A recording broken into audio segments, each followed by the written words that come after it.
بسم اللہ الرحمن الرحیم۔ شروع اللہ کے نام سے جو بڑا مہربان نہایت رحم والا ہے۔ السلام علیکم دوستو، میں ہوں آپ کا دوست محمد شہریار، جو کہ آج ایک نئے ویڈیو کے ساتھ حاضر ہے۔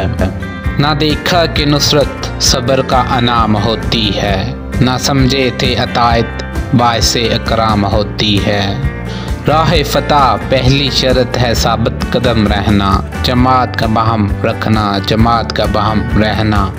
مولا علی کا فرمان ہے کہ ساری دنیا کے سارے لوگ تجھے اپنے فائدے کے لیے چاہتے ہیں، صرف تیرا رب ہی ہے جو تجھے تیرے فائدے کے لیے چاہتا ہے۔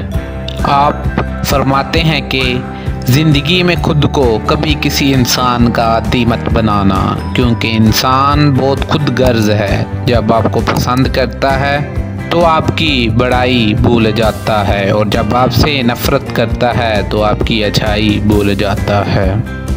آپ فرماتے ہیں کہ رزق کے پیچھے اپنا ایمان خراب مت کر، کیونکہ رزق انسان کو ایسے تلاش کرتا ہے جیسے مرنے والے کو موت۔ حضرت علی کا قول ہے، دنیا کا سب سے زیادہ خوبصورت پودا محبت کا ہوتا ہے، جو زمین میں نہیں بلکہ دلوں میں اگتا ہے۔ پیارے آقا حضرت محمد مصطفیٰ صلی اللہ علیہ وآلہ وسلم کا ارشاد مبارک ہے، جس کا میں مولا ہوں اس کا علی مولا ہے۔ اے اللہ، جو علی کو دوست رکھے تو بھی اسے دوست رکھ، اور جو علی سے دشمنی رکھے تو اس سے دشمنی رکھ۔